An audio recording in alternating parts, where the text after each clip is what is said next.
Assalamualaikum. I welcome you all to this CIMA August 2015 exam preparation that is sessions. And first I express my heartfelt thanks again to Mr. Provin to come to Bangladesh again. You know the last exam he also had to visit and he take the class, and I think we are benefited.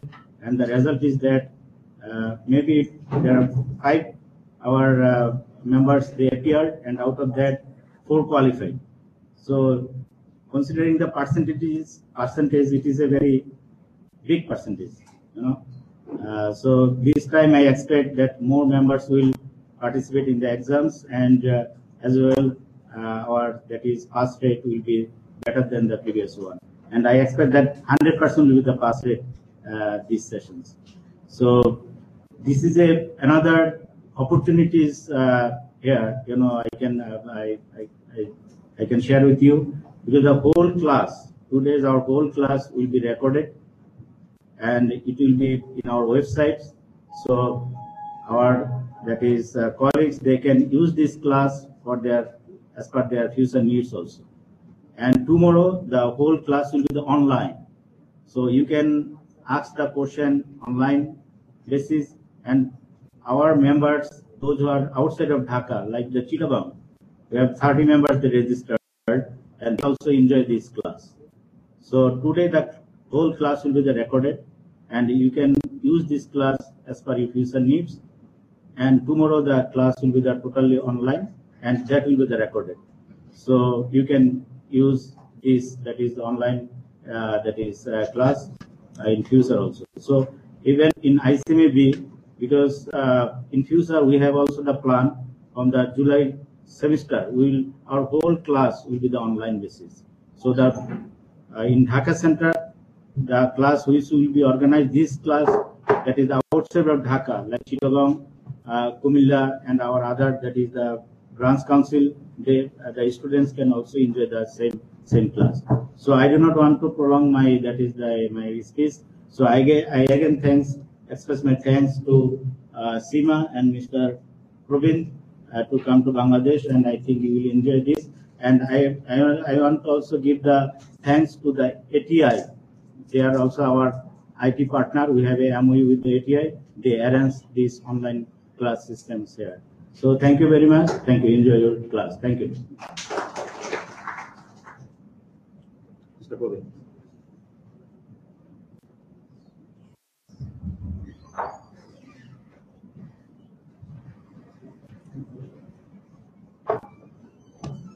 Okay, good evening. I think it's going to be a learning experience for me as well, because I've been asked to stay stationary, not move about, which is a very, very difficult task for me because I hardly ever say still. But okay, we've got, I would say, 1.5 days to get things up and running, ensure that everything is ready for you to sit the exams. And before I tell you what I have in store for you, let me first find out exactly where you stand. Has the case been read, the pre-scene? Everyone's read through it? Yeah? So they are fully aware of the whole case? Initially, probably I'm going to take the first couple of hours or so and run through the case study. Okay? We'll be looking at certain real life examples so that you could relate it to it. Why, I will explain as we go along. So the first couple of hours is running through the complete 29 pages or so that we've got, and relating it to certain real life examples, trying to point out a few important aspects in terms of the pre-scene, and then we get started with questions. Right? Now, I think you've been asked to write down your email and your names and things like that. The objective behind it is most of the questions that we are going to do are going to be done online. Okay? There is a system which you will be given access to. So the moment I get hold of all of your names on soft copy, I'll be mailing it back. Our IT guys will put you on a system. You'll receive an email, and the portal that you will be accessing and on what you'll be doing the questions will be pretty similar to what you will face at your final exam. Right? So if it is 3 hours and you've got 3 questions to do, example, right? 3 hours and 3 questions to do, each one 1 hour, you will get timed out of each question at the end of an hour and move forward to the next one. Basic features will be the same as the final exam. Any material goes in as reference material. Every time you want to look at that, you've got to click it, read through it, minimize, then go ahead with your typing. Typing will have just the basic functionalities of Word. It's not going to have tables, it's not going to have all these different fonts and things like that. It's going to be very basic, maybe bold, italics, underline, and that's about it. No bullet points, nothing. Okay? So most of the work is going to be done online, hopefully the last couple of hours of today, as well as tomorrow. Right? So this is basically why I wanted you to bring laptops along.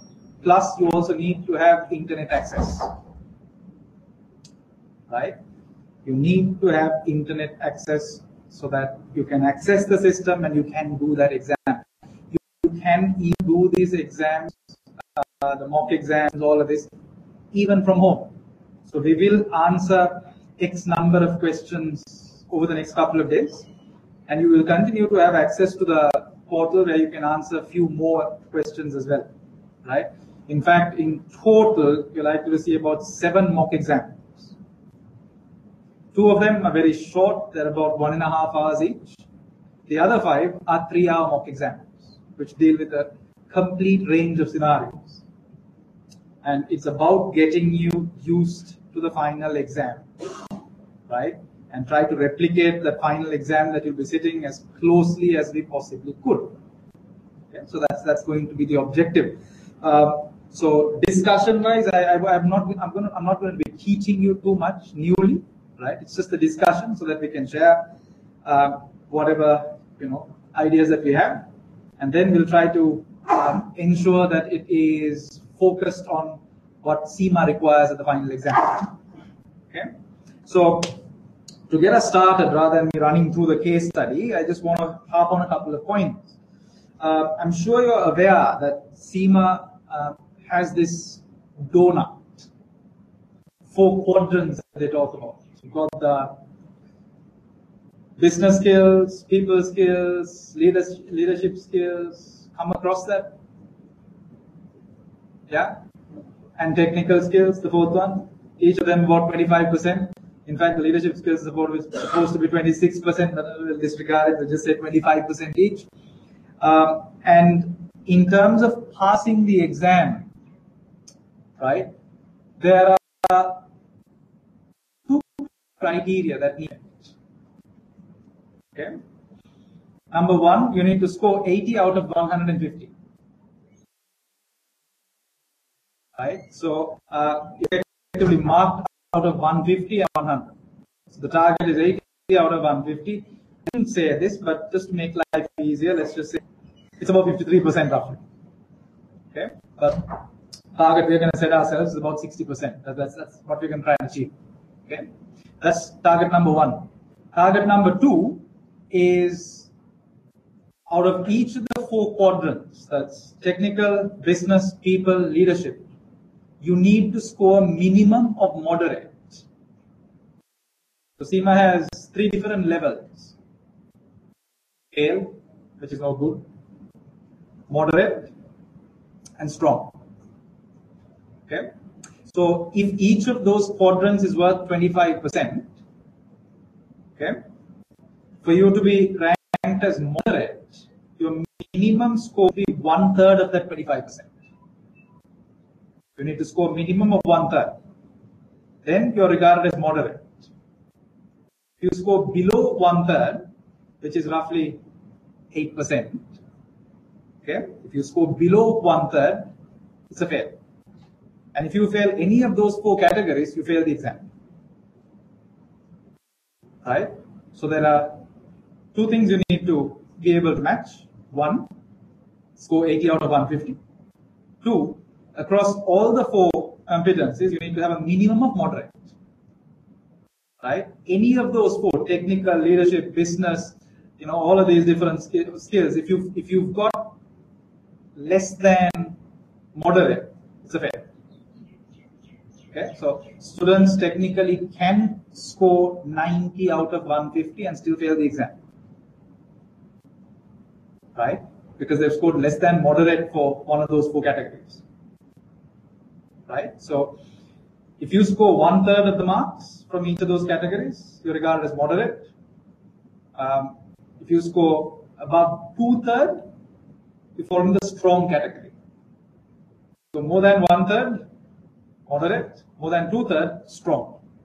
So the less than 1/3 is stay away from it, no good. Okay, you score that, it will fail. Right? So it's a mix. It's a mix that we need to try and achieve. We need to score that 80. We also need to be at least moderate across all the 4 competencies. Okay. Finally, there's a 5th category. Integration. Okay. What the examiner has mentioned is just because you don't score enough on integration does not mean they're going to fail you. But it is a 5th category that is available. And 9 marks out of 100 will be available for integration. 3 marks per question. Last 2 exam diets, 5 variants per exam diet, so 10 different variants. Examiner has tested just 3 questions for the 3 hours. So it's been 1 hour, 1 hour, 1 hour questions. What CIMA has mentioned, it can be between 3 to 4 questions. So it doesn't have to be 1 hour. You might see 45-minute questions. Or one question can be 65 minutes and another one could be 45 minutes. And it makes up, total adds up to 3 hours. But what you're likely to see again for the August exam is 3 questions, 60 minutes each. And each of those 3 questions is going to give you 3 marks out of 100 for integration. Okay? So, although CIMA mentions that they've got a donut 25% each for technical, business, leadership, and business acumen, right? It's not exactly 25% because there's 9% that has been allocated for integration. And those 9% of the marks are the easiest to gain, right? Why are you awarded these 9 marks? Your answers talk about all 3 subjects. And your answers link all 4 different competencies. There is a bit of technical, bit of people, bit of leadership, bit of business acumen.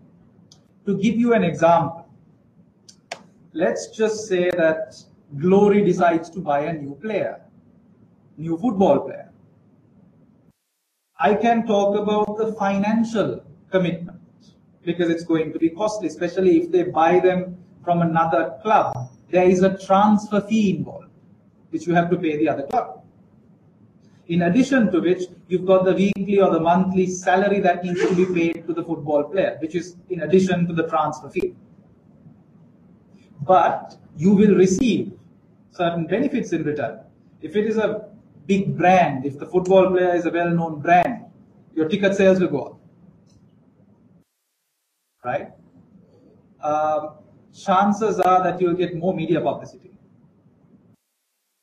which would also mean that broadcasting revenue can go up if the football matches are actually broadcasted. there's even a chance you'll be able to negotiate better sponsorship deals, right? So that's the financial aspect. If I'm talking about the business element, I would say a new guy, if he's very good, very effective, he might even have a positive influence on the youngsters in the club, because you have two different groups of players. One's a reserve team that you have, and then the main team, right? These experts, these professionals who transfer from these European leagues, especially after they hit about 30, they've got such a lot of experience that they might be able to teach a few things to these youngsters. So you might be able to build a better pool of players. And this could mean Glory would do better in the future. Right? So the new players can actually have a bit of an influence on the existing group. But at the same time, it also depends on the character that we are actually recruiting. Because some of these new guys we might recruit might be extremely stubborn, and they might actually have been earning such a lot of money with their previous clubs, that what they're making here is very insignificant. But they bring that same attitude here, which can also be a bit destructive to our existing culture that we've got. And we start talking a little bit about leadership there, the role that the new players can play. We've spoken a little bit about culture, effectively people and things like that. So I'm touching on all the different competencies. And most of these come from different subjects. Things like the people aspect is covered under E3. The financial bit could have been covered under F3. I could talk a little bit about risk, to say, oh look, new player comes in, there is a risk of injury. Because most of the new players that we are buying are after 30.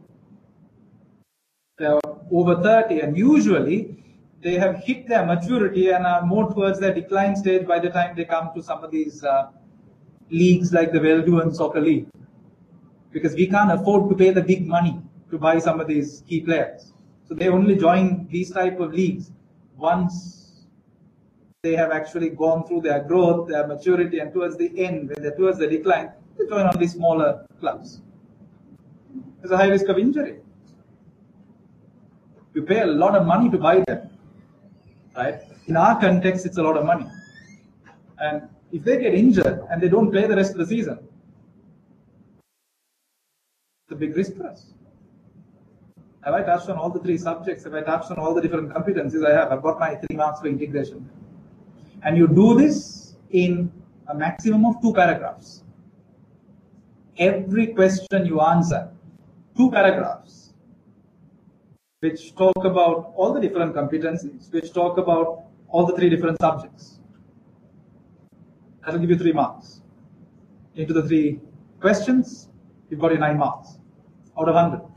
So out of 150, you're talking about 13.5. And if your target's 80,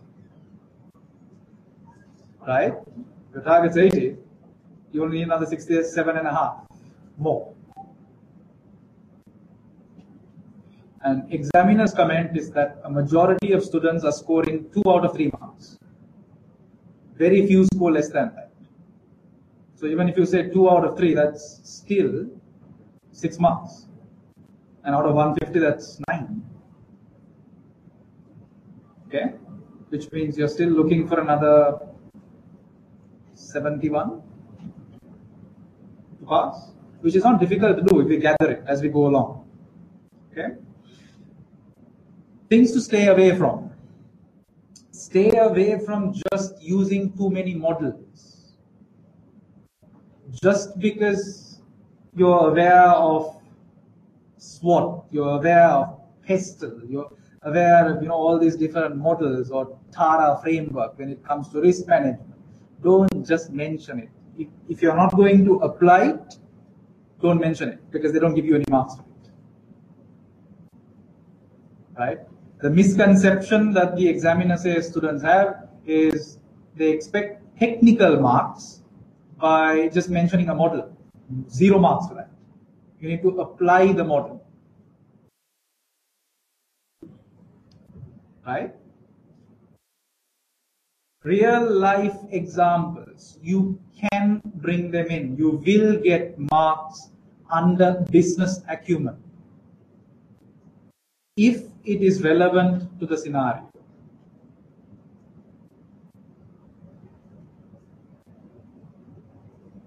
Okay? If we've got a scenario where we've paid big money to transfer a new player, and you talk about how much some of these big leagues pay to buy some of these players.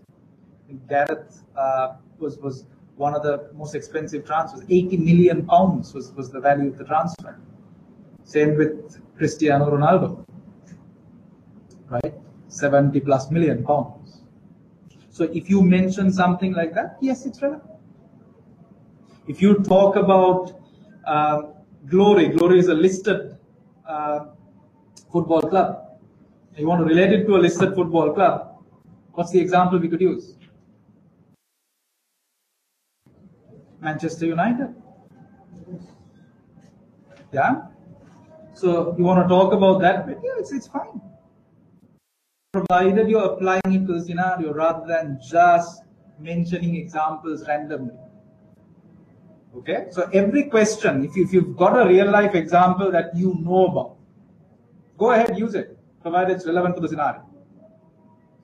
Okay, so this is something that the examiner has mentioned herself. Plus, I know it's pretty close to exam. How many of you are sitting exams on Tuesday? Wednesday? Thursday? One.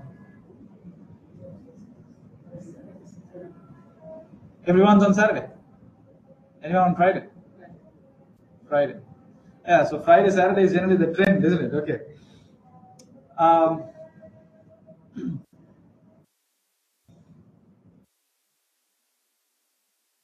Should I be talking about it? Should I not be talking about it since we have been recorded as well? Yeah, I think I mentioned it off air rather than on that. But in terms of the exam, right, they try to make sure that all the exams, at least they try to make sure that they have the same level of difficulty, same degree of difficulty. Okay, some of them might be a little more difficult than another, but maybe slightly. But then it's marked in such a way that you're not at a disadvantage then. Okay, they have a nice long detailed process. I'm not going to run you through the process because that's another 1 hour or so I'll have to talk about that, but they've made allowances for that. Calculations, you are not required to do any calculations. Anything required will be given to you. Okay? You could maybe make up a few if you really love numbers so much and want to show some numbers. But the objective is not to test your calculation skills. It's more an explanation. Right? But something that the examiners made very, very, very clear, you have to know your pre-scene. Right? Complain with the last couple of diets, students don't know the pre-scene well enough. So those 29 pages that you've got, you have to know it in detail. For example, if I come down and ask you how much sponsorship revenue is Glory making, I'd expect you to know the percentage, which is 36%. What is Glory's current level of gearing? I'd expect you to know it's 14%. You need to go into the exam knowing that. Because if you're going to go back to reference material all the time, sit there, try to calculate, you don't have time. Those are things that need to be done in advance. So that's what I'm going to try and quickly run you through so that you're aware of it, done. So those need to be what you run through probably the day before the exam, morning of the exam, when you go to the exam, run through these things so that they're fresh in your mind. Why is that important? Because we could have a question which talks about a change in sponsor. How critical is it to us? If it's something that gives us 36% of our revenue, it is very important. When you are expected to write in your answer, oh look, this gives us 36% of revenue, then the examiner is very happy and you get marks for that because you applied it to the pre-scene. Is that okay? When you have questions on funding, right? When you have questions on sources of new finance, using things like, look, our current level of gearing is 14%. That's not bad. But we made a loss last year. We couldn't cover interest. Our interest cover was about 0.3, which is a problem. So debt is a bit of a question mark. Can we raise equity? Not really, because our share price has dropped drastically. You can mention what price to what price. You can refer to these things at the exam, but then all that takes time. It's pretty much like what you see on the screen here. If I am to actually answer the question, I'll be on a separate screen, but then I need to go back and then refer this, find the information, minimize that, go back to my answer and start typing again, which takes time. Right, so these are pieces of information you need to know. You can even bring in things like our beta, our equity beta. Let's glory. What is our equity beta? 1.7, which shows that we are slightly more risky than the market. So if we actually go for more debt, our financial risk increases, the beta is going to increase. That's what they expect to see. In fact, what the examiner says is everything that you need is in the pre-scene. Just to explain how the pre-scene is written, they pick an industry, and the industry is picked, all this finalized, writing, everything is done 6 to 8 months before the exam. So between January and March this year, the questions, the pre-scene, everything was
clubs, right? So would be useful to have knowledge of it. Okay, so basically all students would know at least one club. And are we back? Okay, so yeah, so all this you're going to have access to. Okay, you will have access to this on the portal, and you will effectively be able to run through all of this. One of these that I picked was Indian Football League, because there are quite a few similarities to the Indian Football League. Just building a bit of background in terms of our case, they do mention that it's a country where cricket is the main sport, yeah, and football is a new trend. But it's not the same in Bangladesh, is it? It's the other way around. Football was the old sport and cricket is the new craze. But you take a country like India, fits the scenario they're given perfectly. I'm not telling you the case is based on India. I'm not. Right? Because later on they also say that the country is prosperous, large middle class. Yeah, so maybe not India then. Right? Maybe not India then. But with the Indian Football League, recently what has happened is there's been a lot of interest in it, because I think Salman Khan bought a particular club, then Abhishek Bachchan bought a club, Sachin Tendulkar bought a club, Saurav Ganguly bought a club. So there's a particular league which has been gaining quite a bit of popularity. Okay, that they try to replicate something like the IPL in this.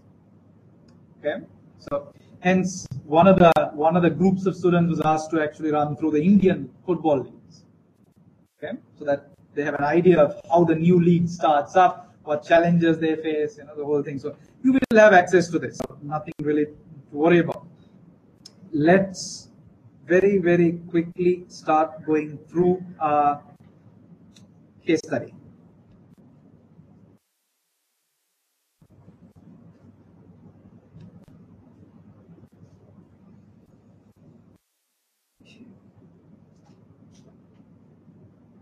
Question: will I be able to see this?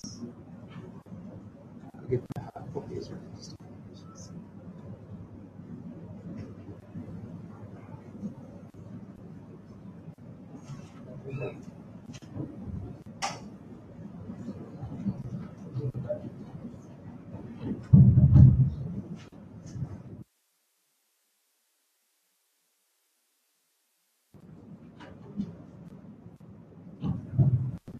Okay, I'm not sure whether you got the printed copy.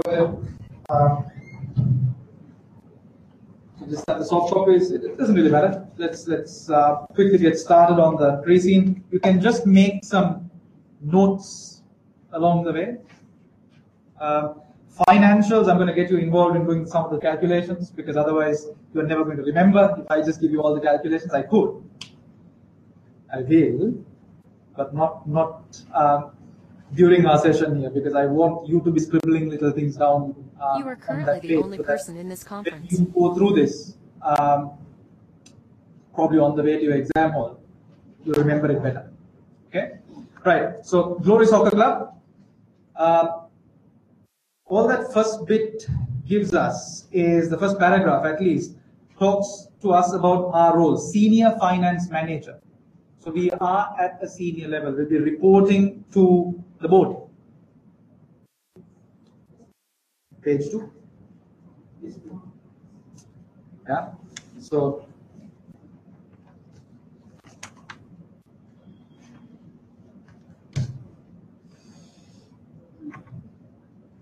just all Senior Finance Manager, we report to the board, which basically means we could play a bit of a leadership role for those below us.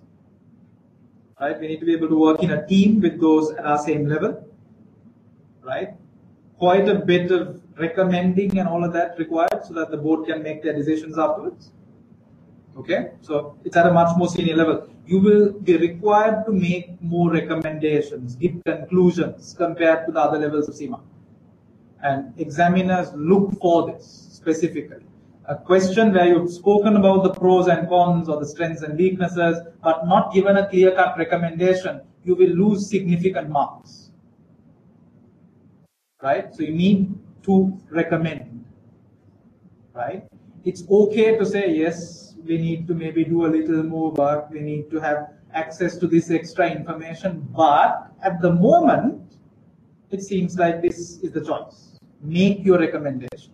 Don't leave it open-ended and say, oh, I need all these other pieces of information, then I can give you a better recommendation. Full stop. No.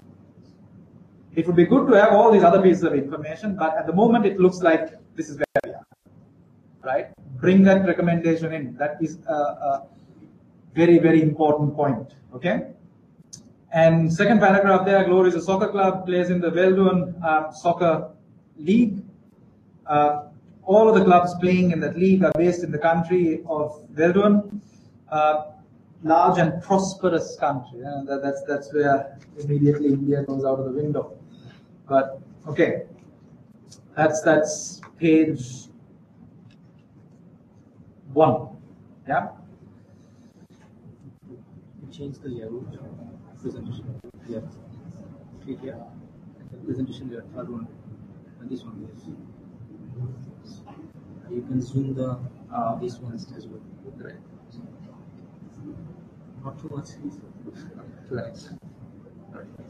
Okay, so few important pieces of information. Glory has been around for 9 years. If you look at that, we've been founded in 2006 by Dr. Carter. Right, so we've been around for about 9 years. We're not very new.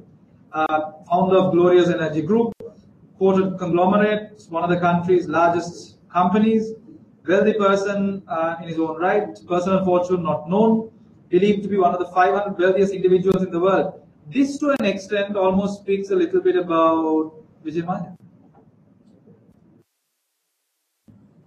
Right? Maybe not his involvement in soccer, but they try to bring in quite a few different aspects. Right? So, founded by Dr. Carter, who's a very, very rich individual. Created Glorious Energy Group 30 years ago. Investment from the family. Remains the chairman, having stood down as the chief executive in 2002. Born in the city of Prari, which remains the location of the Glorious Energy Group. He founded Glory in response to an approach by Daruk, founder of the Veldhoen Soccer League.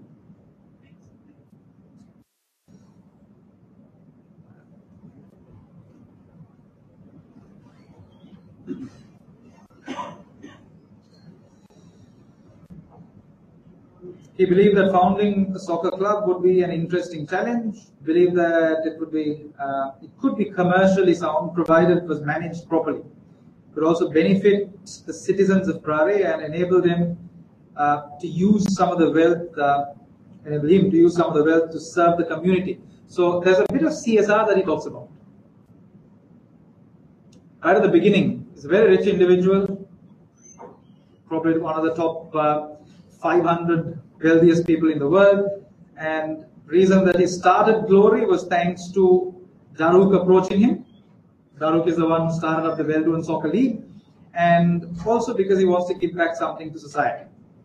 So there's a bit of CSR. Every single time that we start drifting away and start thinking more about the finances, this is one of those points that can bring you back.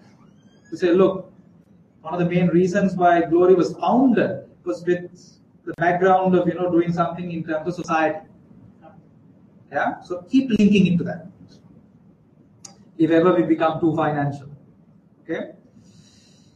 And Carter is a keen soccer fan, which is very, very important. If you have the money, you want to get involved in the sport, but you have very little knowledge of the sport, it's useless. You're just a businessman. But he is very, very keen in terms of soccer, almost a little too keen as we read through, because he seems to live at the club. Yeah? At the time the club was founded, it was relatively unusual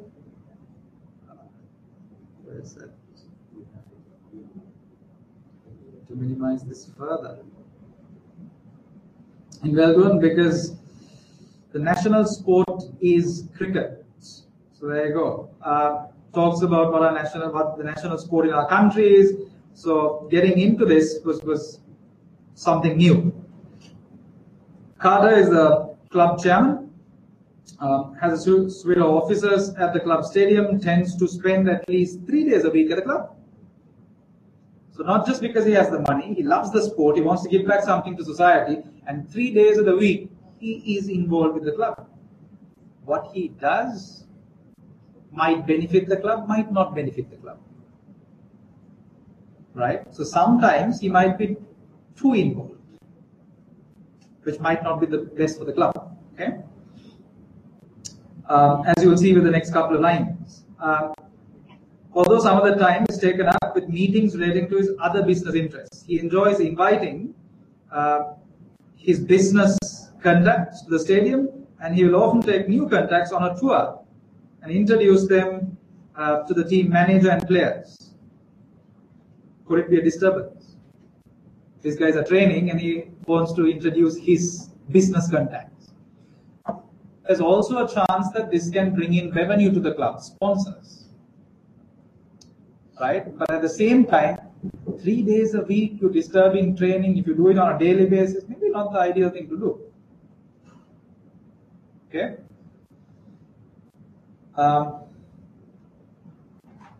Directors box seats 30 individuals. It's customary for directors of the home and away or visiting teams to watch matches from the box. Carter has the 6 best seats set aside for his personal use. Frequently rewards business contracts for favors by making them his guests at major home matches. There you go. So is he abusing his power there?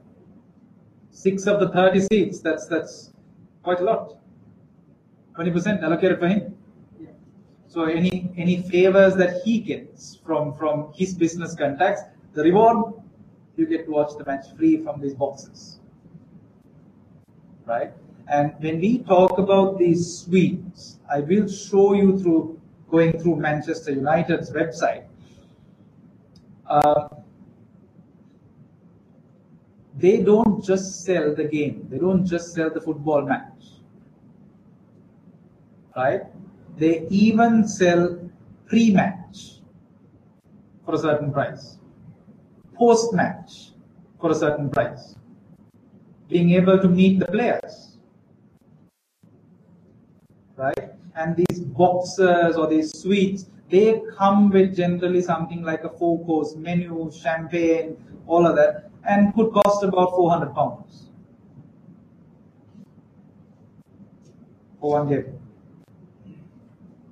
So they don't just sell the 90 minutes of playing time. There's pre-match, post-match, the presentation, meeting the players, then the whole experience of the suite and all the food and all the luxuries. They sell all that. Okay, that's ticket sales. And I'm not even talking about merchandise. Okay, so when you say ticket sales, there's far more to it than what actually meets the eye. Right? So if anything, we just get a little bit of information on Carter and to what extent he's involved with the club and things like that.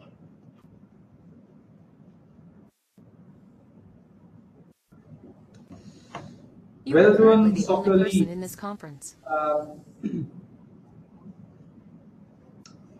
Melbourne, one of the largest countries in Southern Asia with a population of several hundred million. The country has a strong economy, population is relatively prosperous, strong middle class.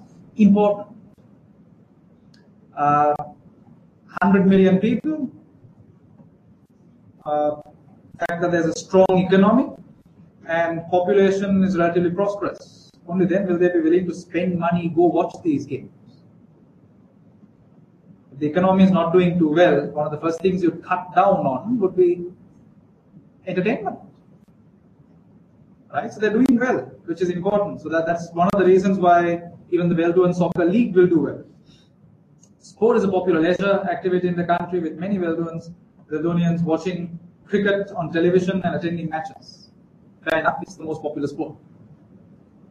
Right? So another important thing is the trend that they do spend on sport. Okay? Because you can be rich, but at the same time, if you don't spend on sport, what's the point? Because our business is linked with sports. It is on sports, effectively.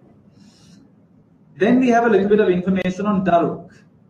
Wealthy entrepreneur, significant interest in well-known media industry, and he owns Orbit Communications, Well-known's largest satellite broadcasting network, several of the country's leading newspaper titles. He views sport as a significant source of material for broadcast and for newspaper content. So, media, Daruk, he's the one who actually started the Well-known Soccer League. Okay? And he's one of the reasons why Carter actually started up Glory. In 2004, Daruk launched the Well-known Soccer League. So Well-known Soccer League started in 2004. We joined in 2006. 2 years later. Okay. Previously, no major domestic competition for the sport. All the broadcasting and print media carried details of foreign soccer leagues, focusing on soccer results from major European soccer playing countries. Daruk believed that many more Weldonians would take an interest in soccer if there were domestic teams that they could follow. So, also gives us a little bit of information about why we might be recruiting some of these European players. Because the media has been talking about European players, European football clubs. So that's something that the public can relate to. Okay? Daruk's basic business model was to encourage the creation of 10 major clubs, of which its own home stadium in a major city. By linking each club to a specific location, Daruk believed that potential supporters would naturally follow their local teams. League was to be limited to 10 clubs so that there would be a workable annual cycle, each team playing every other team 4 times.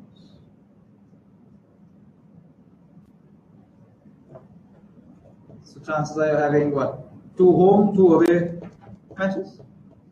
So 4 times. You have 9 other teams.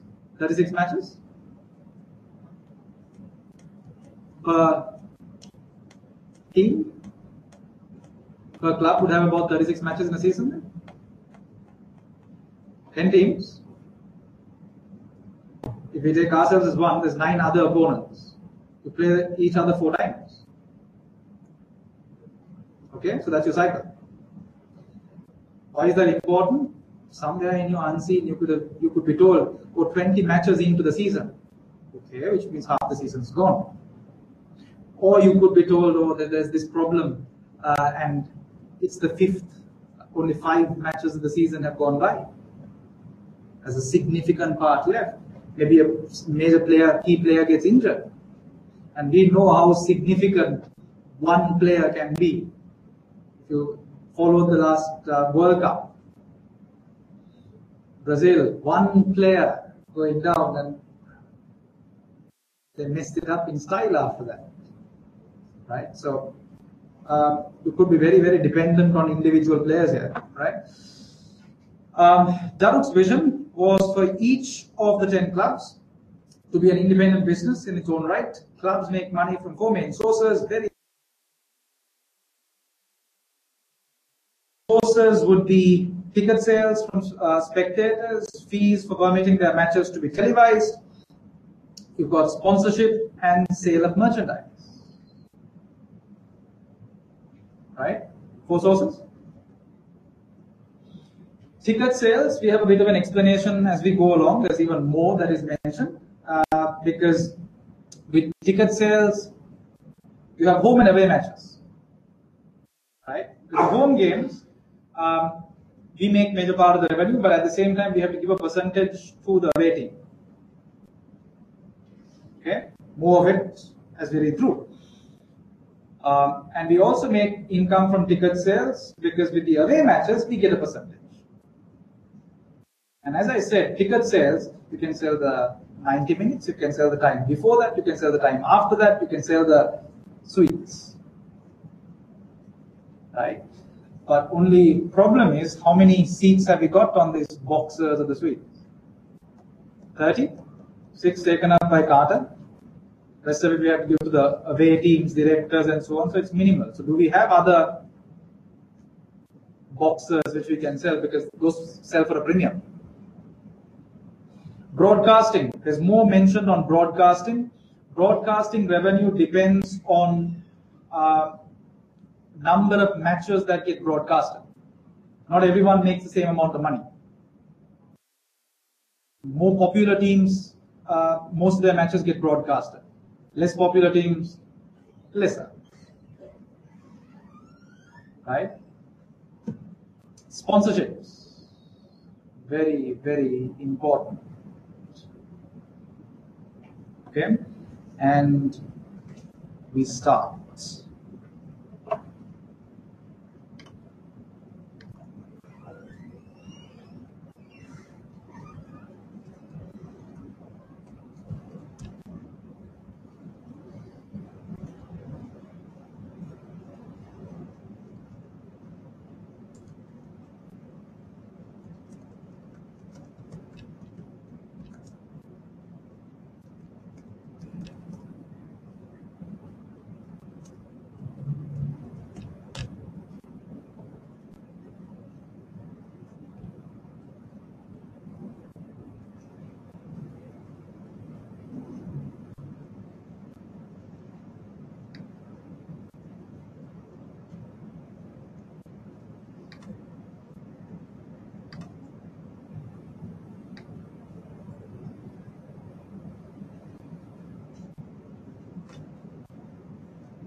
If this is to be shared with those who are sure, you can just you need the download this please and upload this. you have to download and upload it. Yeah. Okay, so they can't view it while if I just do that. No.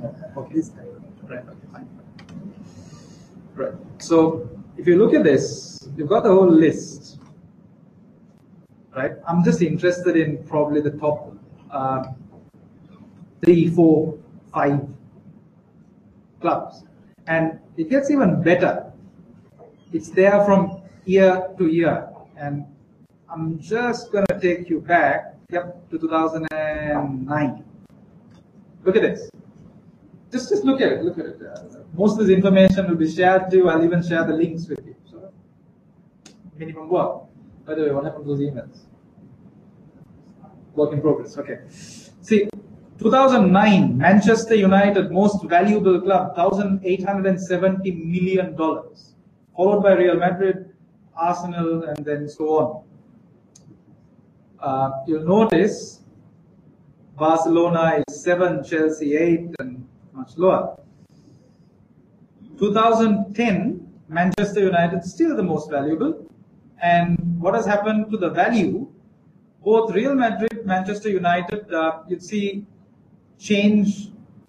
I have no idea why this is running all over the place, but you notice the percentage change year on year.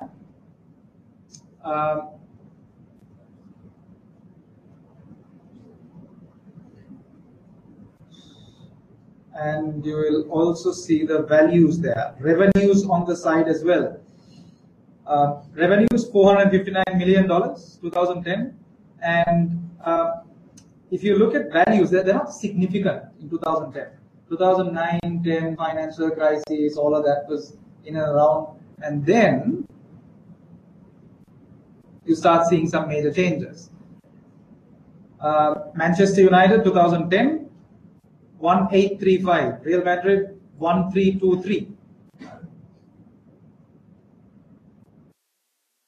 Values start to increase. 1864, 1400, percentage change, 1%, 10%, and then you start seeing even more. And it gets even more shocking as we go along. Now the percentage changes, you're looking at 20%, 29%, 34% with Barcelona. Look at the percentage change in Barcelona.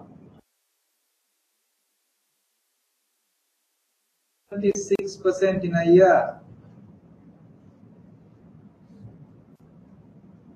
And Manchester United is not number one anymore, 2013. Until 2012. 2013, oh, it gets worse. They're not even number two.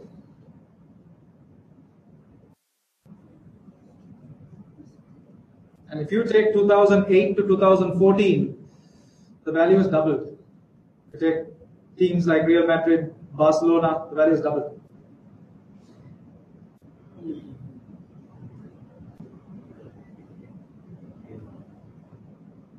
So why am I so interested in this?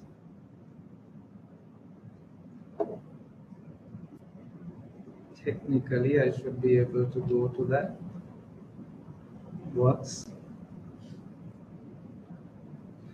And all you have to do is, not really follow it too much, but it's available, and all this is available on Wikipedia. That's why I didn't want to give you documents. There is one document which I've shared which has all of this, but this is just for you to run through whenever you want.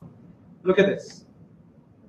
If you want when they actually started 1902, you want their values, their revenues, all of that is available. Club is the most valuable sports team in the world, 2.5 billion euro, $3.4 billion.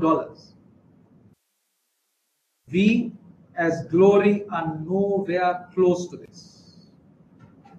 Okay? And very powerful picture actually. Beckham, Zidane.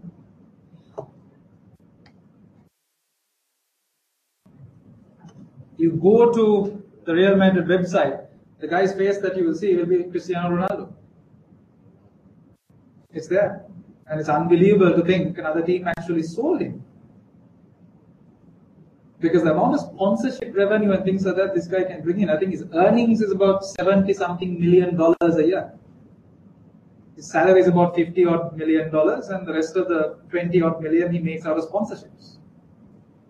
And he has his own underwear brand. David Beckham has had his own perfume line since 2005, 2006. So these guys make a lot of money. Okay. Can our league afford to buy someone like Cristiano Ronaldo? 70-odd million? Not even close. And his transfer fee was 70-odd million sterling that Real Madrid paid to buy him.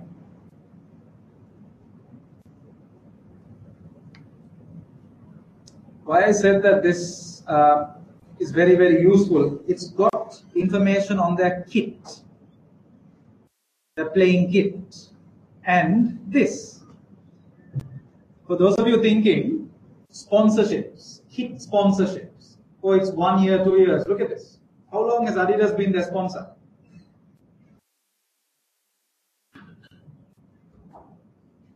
Kit manufacturer.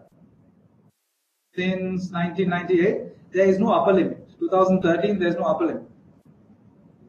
Why would they restrict themselves? They're the most valuable club in the world. They're performing so well. Why would you want to end the sponsorship with them? And you look at the current shirt partner, the brand you'll see on it.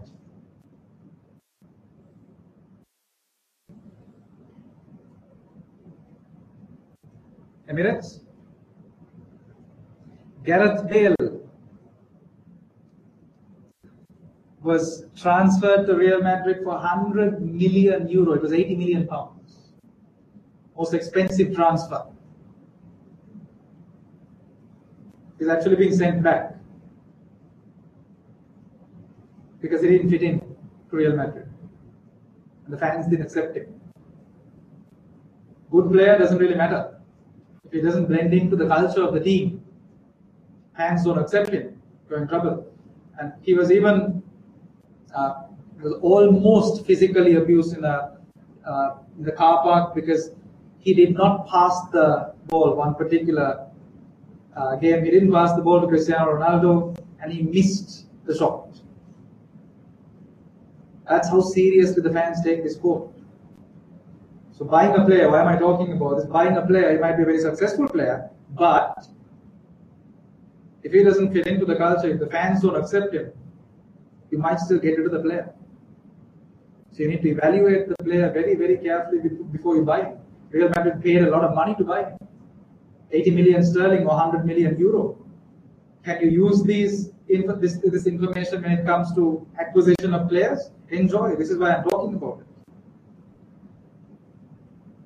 Right?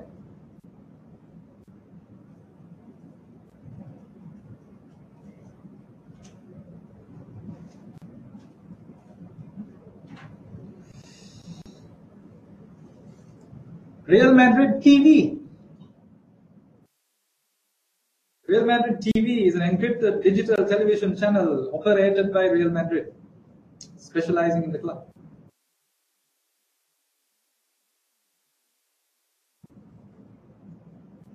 Okay. We are not large enough to get into this just yet, but I'm just giving you options to say, look, long term, you think of the direction where you can head, here's options for you. Yeah?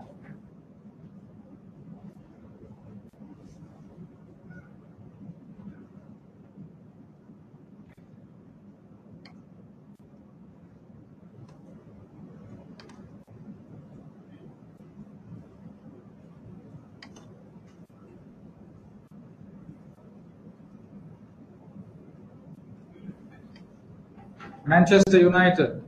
Notice they've got a separate kit home, separate kit for away. Is that important? That's two sets of kits or merchandise that our fans will buy during our home matches, during our away matches. Some of them even launch special kits for special occasions. And the crazy fans have to have every single piece of merchandise. Can you just tell me what type of merchandise do you think that these companies deal with, or these football clubs deal with? Obviously the t-shirts. What else? Caps. Wristbands, okay. Scarves, okay. Hats, yeah.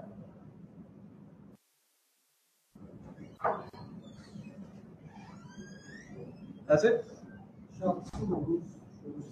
Socks, shoes.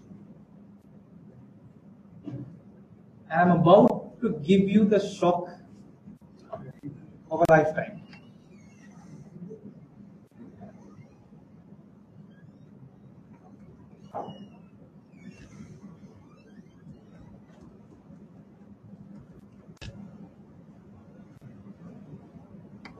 And we'll run through it on the Manchester United website as well.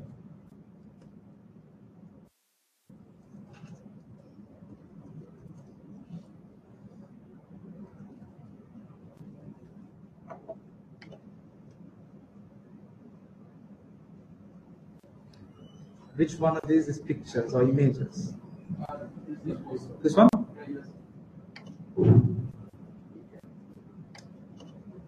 How many of you were thinking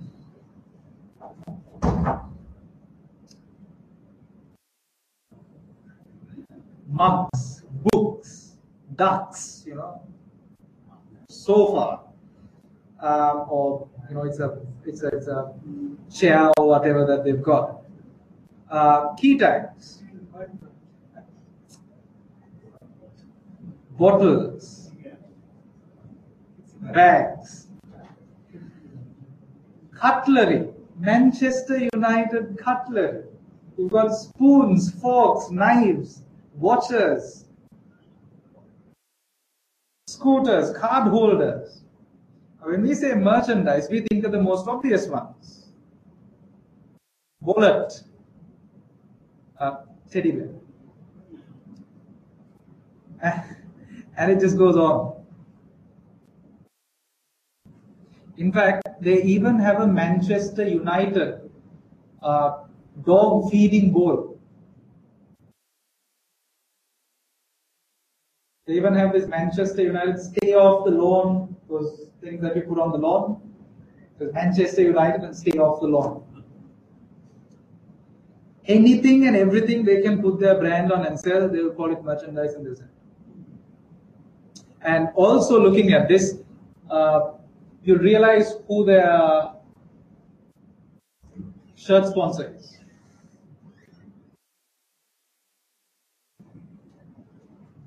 Who is it? Shirt sponsor? Kid sponsor, yeah. Shirt sponsor, the brand. Chevrolet. That's the main one. So be very, very careful when you think of merchandise, because the merchandise that we originally think of is not the merchandise they're talking about. They sell a lot of different things. This is the kit evolution from the beginning, which you, I'm sure, can go through. And here you go. Nike was their kit manufacturer from 2002 to 2015, but 2015 onwards, Adidas. And Chevrolet is their shirt sponsor. And if I actually go on to their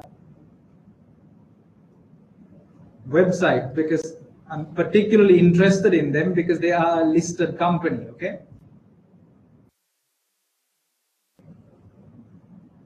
Oops. Wrong link.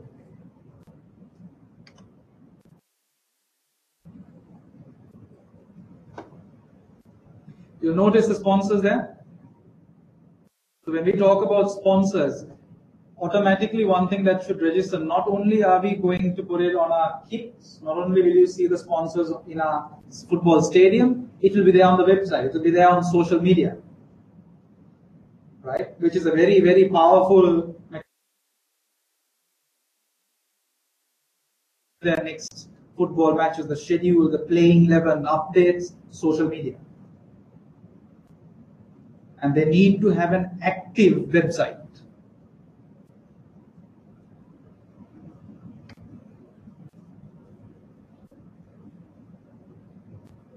You see updates?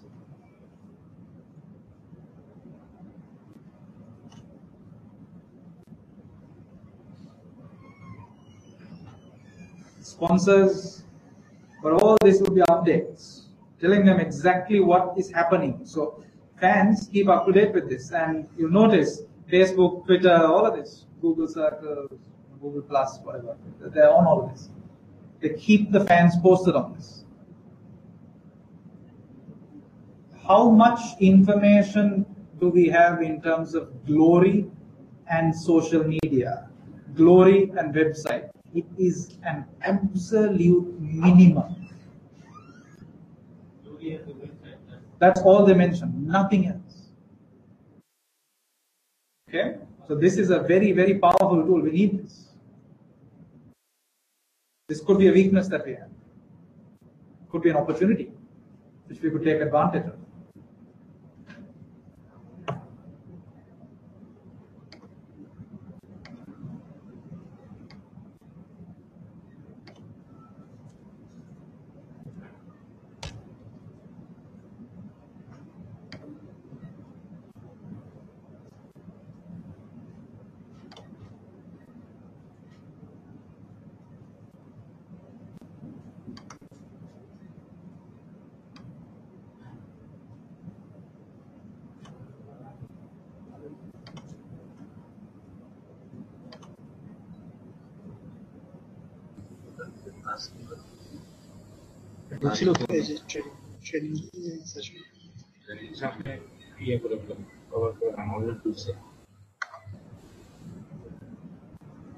You are currently the only person in this conference. Notice you have the whole thing here. If I want to go on to, does load. And this is not something that happens ad hoc, okay? It's 11 minutes, 14 minutes, they're updating it on a continuous basis. And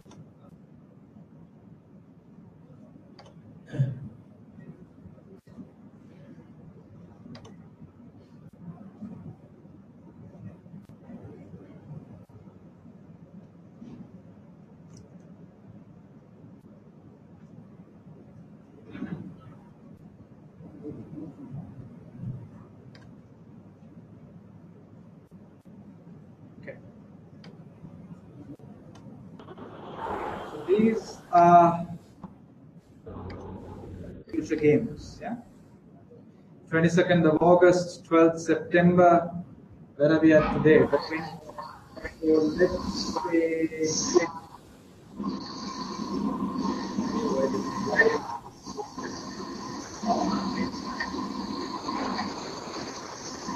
26th September, which is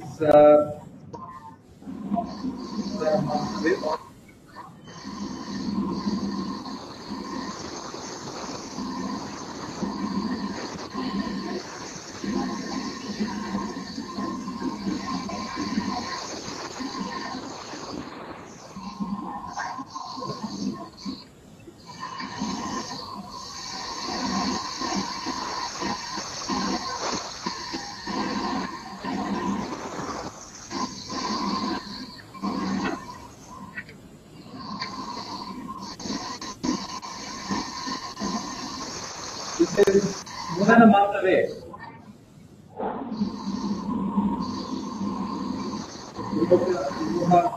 Street sold out. Museum limited availability. Red Cafe pre-match sold out. Post-match sold out. This is more than a month away. Manchester United in their previous season did horribly. I think they ranked 7th or something like that. They were really bad. But still, their fan following hasn't dropped. Their ticket sales hasn't dropped. At least the level of loyalty that the fans actually have to them. Okay. So, this is just a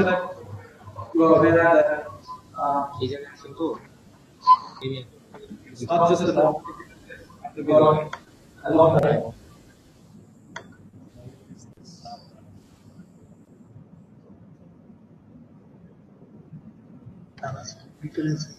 শুধু বলেন যে এইখানে কি করতে পারছেন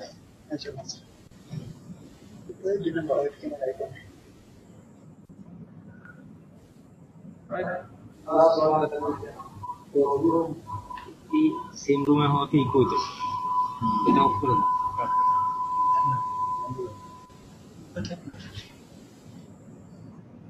Okay. Sir. Kids, you've got Online, sir. Kids, infant and baby kids. हाँ sir आपने sir वो যেখানে লগইন করে আসছে স্যার ওই 2 নম্বর বাটনটা ওই যে শেয়ার এখানে ক্লিক করলে আপনার ভিডিওটা এখানে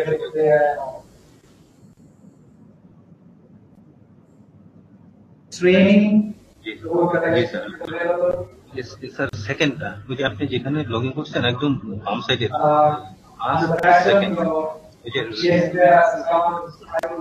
share your everything's there. Luggage, phone, kitchen, bathroom, bedroom, and this is where we're talking about. We're going to finish the dance.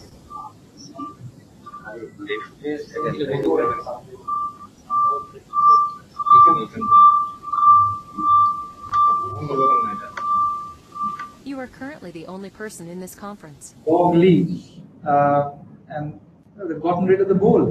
Oh. So it's an interesting website for you to run through. Okay, you get a lot of information from it. Things like their sponsors, and this is pretty much what we need to replicate. Us as Glory, we're a listed company. We need to be able to replicate all of this. Yeah.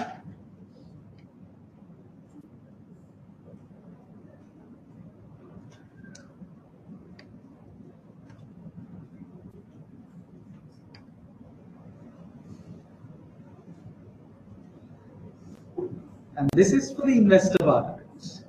Which share price, press releases, everything. The financial information, company information, everything is here. Our club, 35% is owned by Carter. Remaining 65% by others. And the next largest, I think, owns about 3%. Yeah, and fans own quite a bit of our company effectively. Do you think they own are companies shares because they're looking for financial returns? Or is it because of passion for the game and loyalty to the club? Could be a combination of both, but it's out of passion. It's out of passion generally. So, see, when you want to raise finance, if you are talking about a rights issue, do you think it's likely to be successful? A rights issue? No. Less likely. Because they own shares because they love your club. Not that they want to give you more money now. And what's worse, our share price has been dipping. More money, less likely. Okay? We'll see. I'll try to do it gradually rather than overload you with research at once, because I even looked at the fact that after it's a simple Google search. All you have to do is look at Manchester United's share price trends, and you realize last year, once they hit rock bottom, they were not even part of the Champions League because they were ranked 7th or something like that. There was an analysis as to how much they would lose sponsorship-wise, broadcasting-wise, what their losses are. And they immediately coach, manager, whatever. All it took was an announcement to say, this person's going to take over the team. And I think share price went up 25%. It didn't even join the team. He didn't even join the team. All it took was this announcement to say, this person's going to be in charge of the team. Share price went up.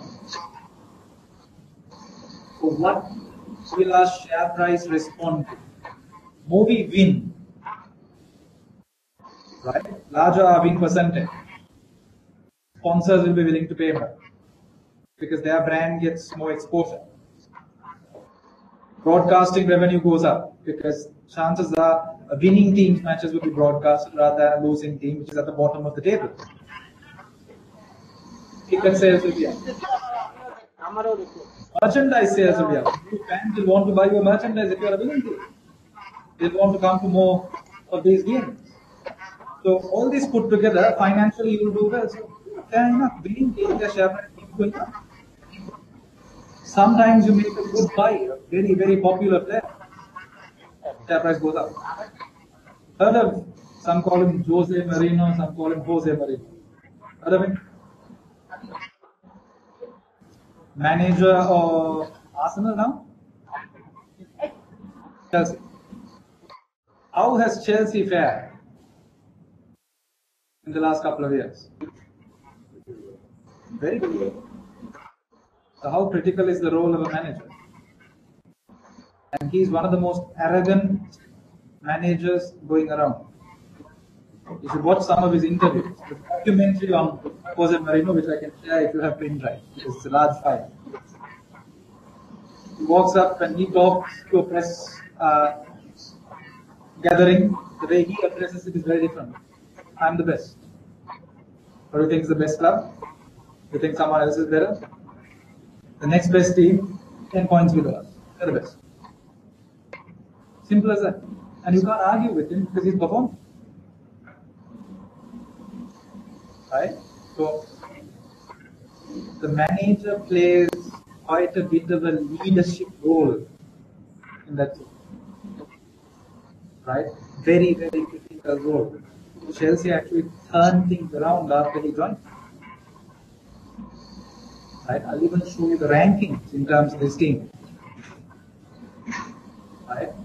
4 or 5 years ago, Chelsea first, second, not really. But last couple of years, last 2 or 3 years, they've been doing very well. So how critical is the role of a manager? You might just think, oh, it's just a manager, it's not a player, but they play a very, very important role. Motivating the team, giving them the self-belief, and more than anything else, they play the role of a leader.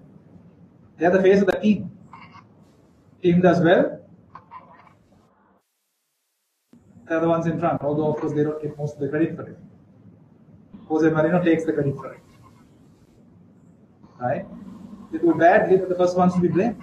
You didn't make the right choices at the players who should be there, right substitution didn't happen, your fault. And this guy, Jose Moreno, while talking so much about him, he's not someone who has played a lot of football. He's played, wanted to become a good player, it never happened.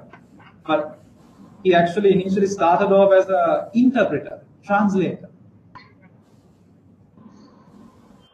From there to being regarded as the best manager in the world.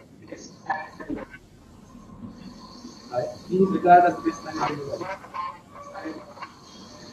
It's an interesting thing to get to, even with regard to managers, because it's not just the team, not just the finances, the support staff play a very, very big role. Okay? Try to understand the industry a little more, a bit more information.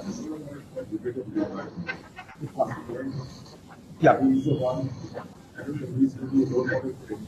He's very effective for Chelsea, but he can't be a role model for very effective. Yeah. He does. He brings a lot of crowd. Yeah, he plays a lot of mind games. That's the way he tries to get under the skin of a lot of these other teams and intimidate them. Yeah. Most of these managers, they don't like to get into controversy. They're very subdued. This guy loves controversy. So, at the end of the day, you take the club. They might go as any publicity is good publicity. You are in the news. Okay. Back to page number 4. Well-Done Soccer League. Towards the bottom, because I think it was a major part of that. Ticket sales take 2 main forms. Fans can buy a season ticket, gives the holders the right to attend every match. Is our team down for that season? Club also tickets for individual soccer matches purchased by fans who do not wish to commit the cost of an annual season ticket. Buyers of individual match tickets have to state whether they are supporting the home or the away team, so that this actually has something to do with the seating arrangement, so that you don't get into fights and things like that. They need to be very, very careful. Opposing team fans can be segregated within the ground. Club retaining the proceeds of all tickets sold to home fans, but revenue from sales of away fans shared with the visiting club. So look at it. Tickets, what we are being told, we have season tickets and tickets for each match. And sales of tickets to our own fans, home fans, we get to keep the whole revenue. Away fans, right, or the visiting team fans, we split the revenue. Okay. Television rights sold by the Well-Done Soccer League. Single broadcaster buying the rights to the televised soccer matches in Well-Done for 5-year period. Annual installments being paid during that period. All broadcasters are free to bid for these rights, but the winning bid has always come from Darul.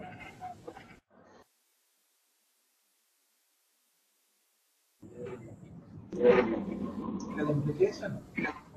He's the one who formed the league.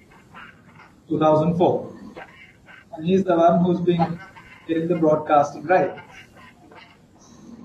Why is there a technical issue? Could this be affecting the clubs? Because maybe clubs can actually make more money if someone else broadcasts. This is part of their revenue. Maybe Carter is not someone who's going to complain too much, probably a friend, and he's the one who forced him to start this and things like that. What about the other clubs? Even Carter, if you look at it, at the end of the day, it's a listed company, it's a business. It makes more money.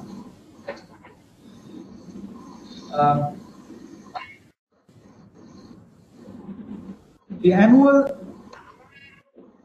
installments are shared between the 10 clubs using a complicated formula, 30% of the total being shared equally, remaining 70% paid on the basis of number of matches being televised.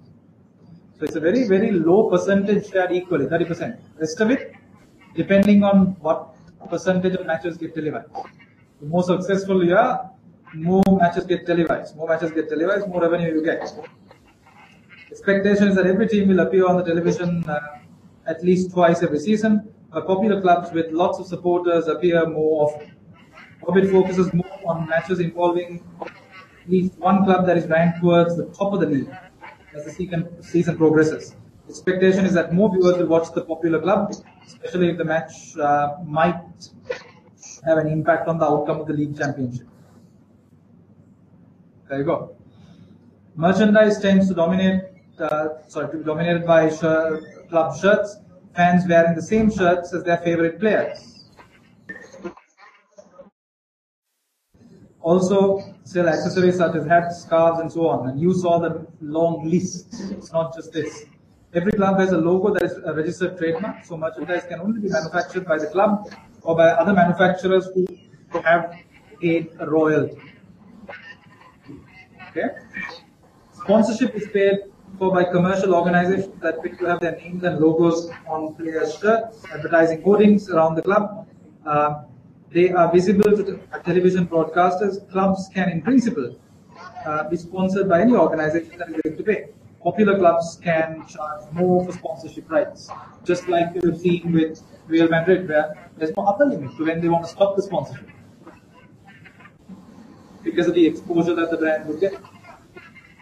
Right? So, where do we stand as a club? How well or badly have we been performing? This last couple of pages pretty much tell us about our sources of revenue. Okay, so pages 4 and 5 are about quite a bit about revenue. 4 different sources and how the revenue comes in. Where do we rank? Bottom part of the table? Top 2. It's us and Bolin. Bolin has won the championship twice. We've won it twice. So, which means we win. We are a club that wins. Okay? Don't be surprised to see the unseen mentioning something like, oh, we've lost our last 3 matches. There's a risk that we might be at the bottom of the table. What's this going to do to us? How can we turn things around? Don't be surprised. Happened in Manchester last year. Right? Everything. What you need to remember, if we start losing ticket sales, and ticket sales not just the normal match-by-match sales, season tickets. People won't buy season tickets. How many people actually want to go and follow a team which is losing every match? Sponsors, broadcast revenue, merchandise, everything gets affected.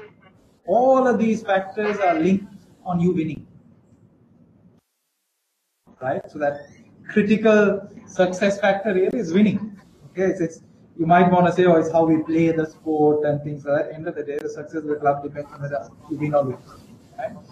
Page 8 talks about Verdun, which is a wealthy country where you've got currency is the real dollar, hard currency, which is freely traded, has a well-regulated, highly efficient stock market. So chances are it's a semi-strong form of market that we've got, which would reflect all past changes as well as any publicly available information reflected in the share price. So you can go with the assumption every time you answer a question that it is a semi-strong form of market that we face. Okay? Belgian Soccer Association, launched in 2014. What's the objective? Belgian Soccer Association? Do we have a national team yet? Do we have a national team? They're trying to put one together so that we can compete at this World Cup and the Asian Football Confederation and Asian Cup and things like that. Right? So it's something that they're trying. There's an opportunity and a threat there. What's the opportunity? See, remember it's only the locals that can play. All these European big buys, they can't play. Right? It has to be the locals. If any of our players actually get in from our club to our national team, exposure-wise, fan following-wise, it will be huge. Right? Think of when you had the Bangladesh Premier League, where whichever team had these national cricket players, right? It wasn't just a regional following. Right? The whole country was supporting that particular team because it had the national players in it. So there's an opportunity there, big opportunity. Our local players get into the national team, sponsors will come to you, you will see a larger fan base, not just regionally but from the whole country. So what's the risk?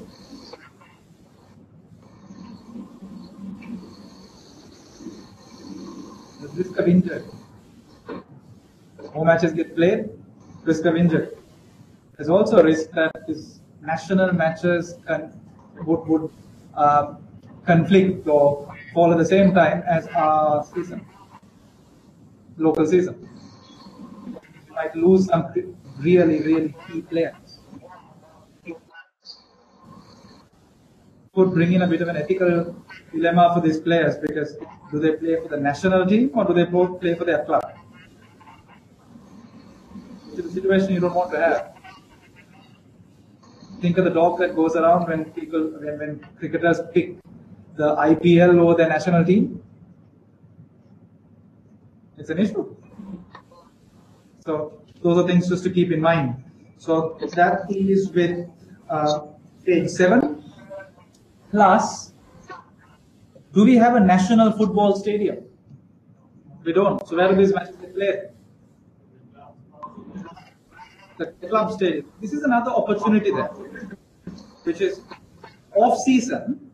This could be a source of revenue for us, because off-season we're not using the stadium for anything else, because they are custom-built stadiums for football,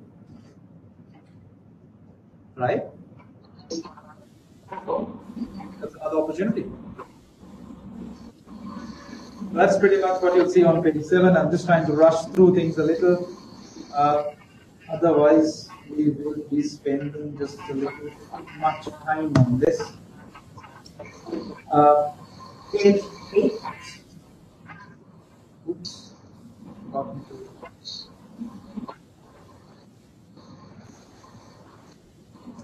There's a lot about glory. First paragraph, key aspects. If you're marking them out, 35% owned by Carter, 3% owned by the next largest shareholder. And the fact that fans own quite a bit of a club. We are a quoted company. When did we get ourselves quoted? When did we get ourselves listed? It's right there in that first paragraph. It's easy to remember. 2004 league started, 6 we started up the club, 8 we got listed every 2 years. 2-year gap. So they're being awfully nice by giving you something like that you can remember. Biggest rival, second paragraph, is Volin, and based in the city of Port, which is 30 miles away, which is not too bad. It's quite close. So why is that important? When we play bowling, you might see a lot of our fans going to those matches away.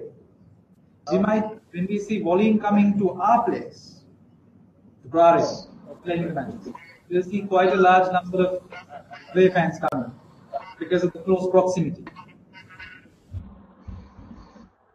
Is that okay? Thanks to the close proximity, chances are these matches are completely sold out. Also, given the rival that we have with bowling. Fourth paragraph, you see, Glory and Bolin have considerable number of active supporters who buy season tickets and also travel for away matches. So a lot of our ticket sales can come from season tickets, not just ours, but Bolin as well. Okay, and then below that you have a couple of names mentioned. Okay, important that you remember these names because you could specifically be given something on these names.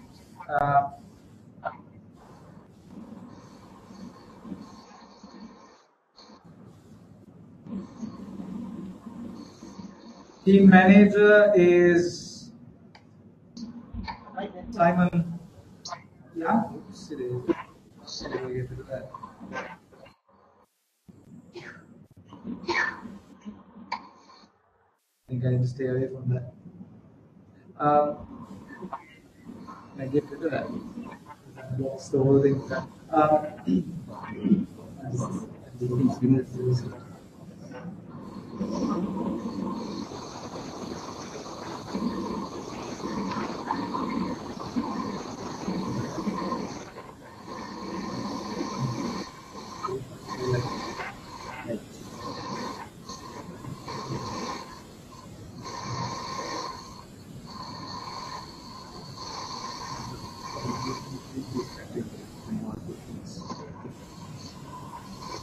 Right. So we got Simon Young. Okay, so it was surprised to see something on Simon Young on your unseen.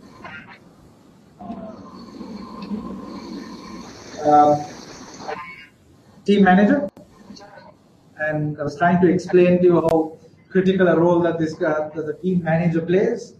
Successful career in Europe, so he's played as well.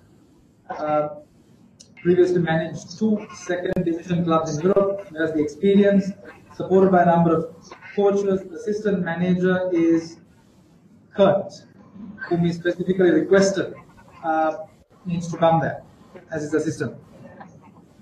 So these are 2 names that I would say, just be aware of it. Simon Young and Kurt, they would be in terms of the management part of it. The very next paragraph talks about quite a few players that we have from the European leagues, and there's one more name there. The very next paragraph, 4th line, team captain Brian Holt. Almost seems to be talking about David Beckham there. Talking about that one.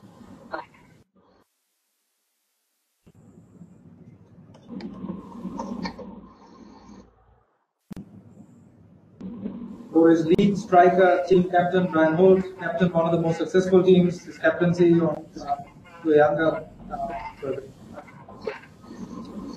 Did not renew his contract when the manager passed his captaincy on to a younger player. And his place was no longer guaranteed. Brian is regarded as a major celebrity around the world. As much of his behavior off the soccer pitch as on it, he is sought after by clothing and cosmetic companies to advertise their ranges. Okay, so another key guy. So if by chance you're given information in the unseen to say injury to Brian Holt, captain, he's striker, significant impact. And we need to know the name. Okay, definitely Simon Young, Brian Holt are a couple that you need to be aware of. What I've seen with students who actually attempted mock exams, when you mention some of these names, new player, they're talking to a completely new player. No, it's our existing captain. If you relate it to that, all you have to do is just mention this is our captain and he's the main striker. You get marks because you've related it to the scenario.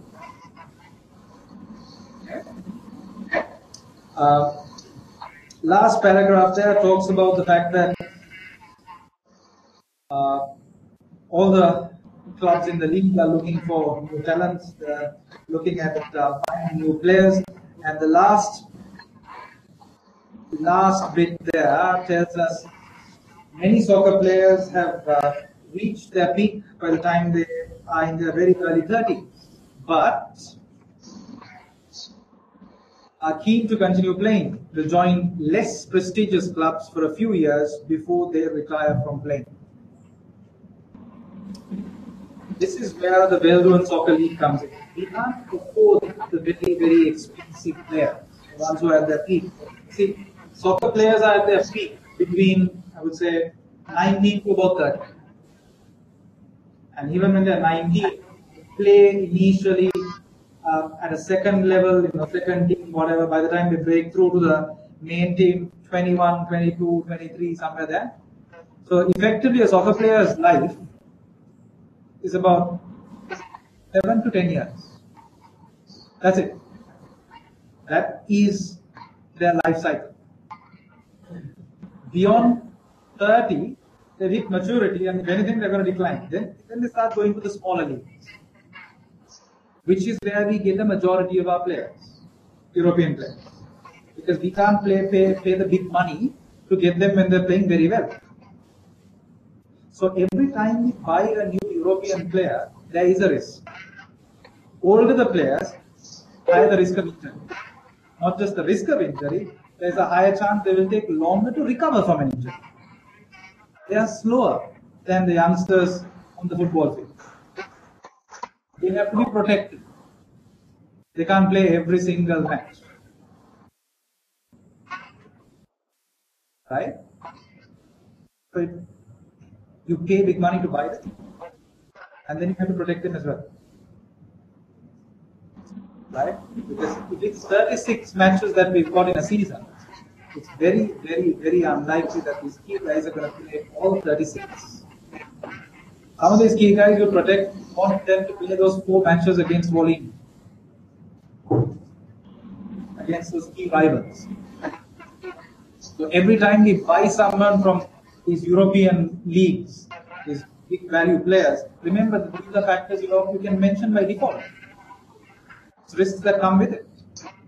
And think about this: you buy a player, pay millions, buy a player, and after a couple of games they're injured. What do? You paid big money for the transfer, and they're injured for the rest of the season.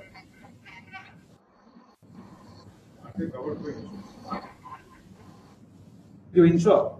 That's one way of mitigating your risk of player injury.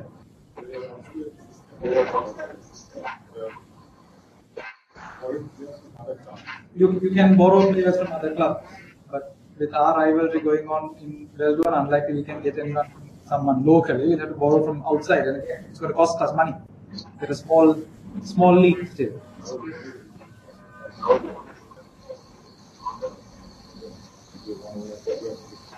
Maybe, yeah. So that's a possibility. But definitely, player injury, one way we mitigate is insurance. Yeah. Okay. So critical.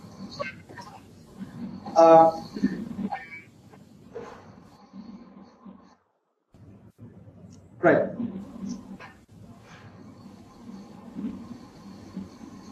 Try to run through page 9. Take a small break, come back and look at a few numbers as well, or else it becomes too monotonous. The first paragraph there talks about soccer not being played at a school level, which is a bit of a drawback. Because soccer is not being played at a school level, it's not as popular. They mentioned that there. So it's up to the clubs to generate the interest. So clubs have to spend some money doing that, which is what Carter was very keen on, promoting the sport. And they invite youngsters to play in the leagues, players under 18 and under 21 years of age. Young players who have talent, they're given contracts. Okay. Our pool, second paragraph talks about our pool. We've got 32 adult players, 18 used to provide the pool from which the first team. Each team consists of 11 players, 3 substitute players. So to break it down, you've got, let's say, pool A, which is 18 players, pool B, 14. That's the second level.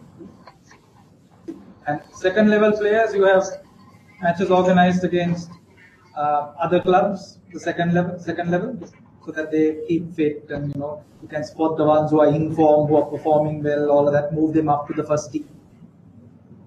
Right? So you might rest some of the guys in the main team, get them into that pool. That's how they'll get their exposure as well. Remaining players in the reserve team, so the B team or whatever is called a reserve team, okay, which is on the third paragraph.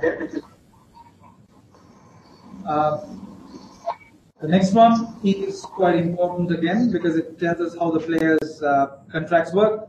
Players are engaged on individual contracts. Typically, a player will receive an annual salary. That's an appearance fee for every game played for the first team. Also, normally bonuses for the team as a whole if they win a match or plays at the top of the league at the end of the season. Difference between salaries and appearance fees can be substantial. So, are they motivating players to keep fit and keep performing? Yes. Yes. Salary, but then the appearance fee is very high. So that you are playing, right? And you also pay them for a bonus for winning and being at the top of the table. So yeah, seems like a good structure. They're relatively transparent within the team because agents can represent more than one player, and how much these players make. There can be significant differences in their pay.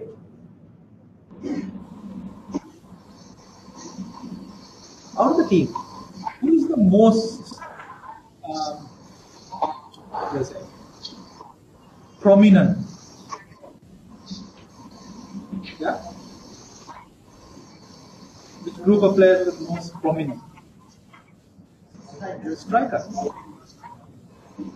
Strikers. They're the ones who actually get the big sponsorship deals. They're the ones who are the most expensive. It's just like in cricket, you have the batsmen and the bowlers. It's always the batsmen who end up with these massive deals. Hardly the bowlers. Bowlers only come to the pitch if you lose. Why do you lose? Bowlers bowl really bad. And defense plays that role with soccer. Right? They are the unappreciated ones. If you lose the game, it's bad defense. That's why you lost. Winning, strikers did a very good job. It's strikers, the goalie, then you have the defenders and so on coming in. Right? Even the goalie plays a very prominent role, gets noticed. I think one main guy we could talk about would have been Oliver Kahn. Yeah? Who built up a very, very, very good reputation in his playing. Okay?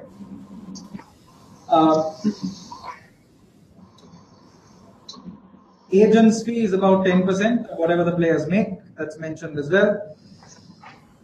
In addition to commitments to play soccer, Glory's players must also give their club all rights to exploit their images and their names for commercial purposes. For example, club sells shirts with the players' names. All those rights are basically given. Belong to Glory, and that players' salaries include an element of compensation for the right to exploit their names and images for commercial purposes. So, if it is Emirates, that's the sponsor, appearing for some of their adverts, you can't refuse. You can't refuse. That's how the contract works. You're paid a salary, which means the salary includes playing for the team, as well as, of course, the sponsors, and they can use your name on their t-shirts, which they sell as merchandise. You can't claim for it. All that's included as part of your salary. Okay? Of course, there can be certain issues because certain players, sometimes by religion or whatever, have certain restrictions. For example, if you take, and I'm giving you examples outside soccer as well because they are usable. They are usable as long as it's relevant. South African cricket team, ICMAB, he pays the board a penalty because their sponsor is Castle here, and it's against his religion. And you don't see the logo on his t-shirt. And he pays a penalty to the board for that. So he pays for it.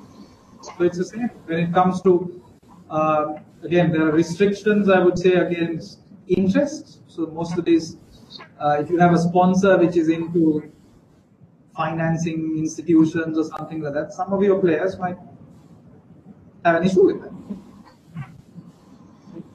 So those need to be factored in when you decide on a sponsor. Okay. So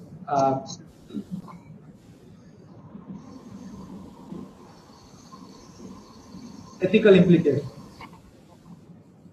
Whether we like it or not, quite a few of these beer manufacturers that you look at, Carlsberg, you look at most of these breweries, they do sponsor some of these sports teams.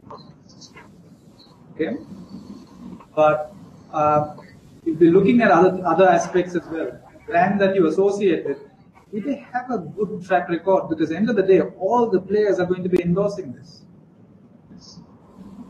right? What if it's a company that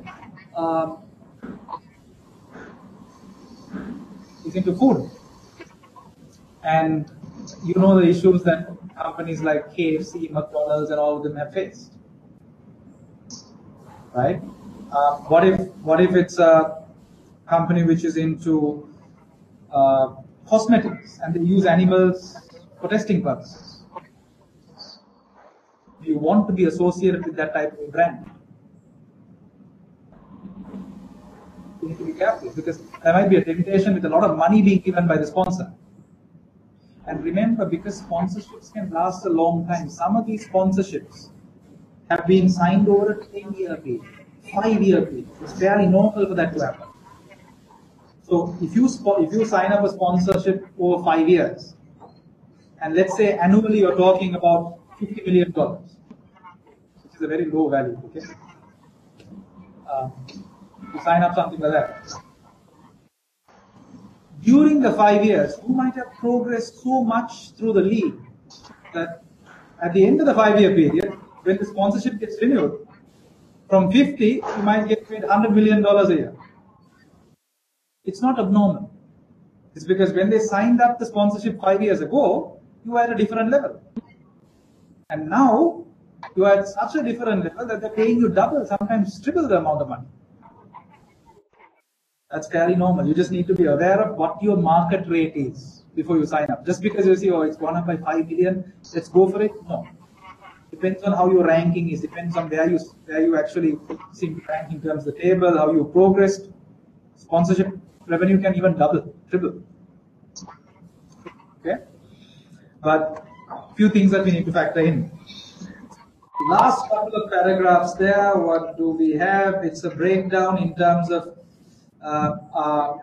stadium capacity. Important. Stadium capacity 48,000.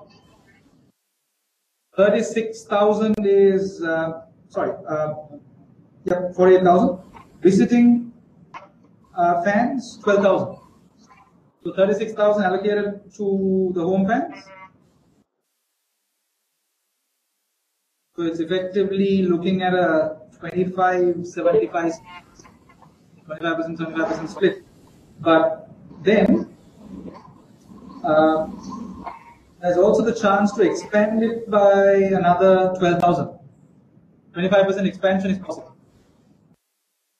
But does it justify expansion? Average attendance at league matches, 7,000 for visiting fans. Percentage, 7,000 out of 12,000, what are we looking at?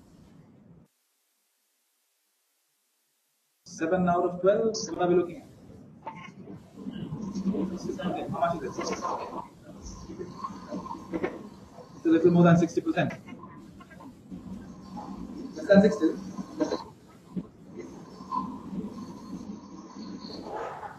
Seven out of 12.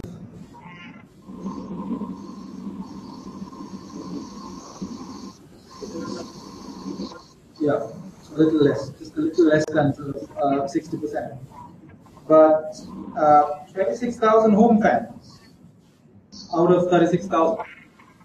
That's more than 60. 68? Something like that? 22. So know the percentage. If you have a question which talks about possible expansion, use the percentages. Away fans, less than 60% attendance. Home fans, you're talking about 70% or so attendance. We still have spare capacity. But then, of course, this is an average. Games against Volleyball, it's sold out. But Volleyball, 4 matches? 2 matches home. So what about out of 36, that's 18. Another 16 matches. You're probably not hitting full capacity. Does it justify expansion then? Those are arguments you can put forward. Maybe expansion in the form of boxes, because then we get to sell all these other packages. Maybe. This is where using the PC intelligence. There's a lot of information here. Okay? Right. The next would be a couple of articles. I think we'll just take a small break. Say about 10. Go for a break for 30 minutes.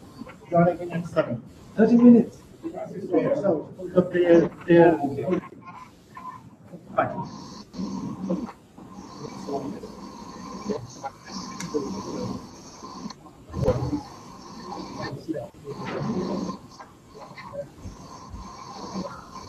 You are currently the only person in this conference.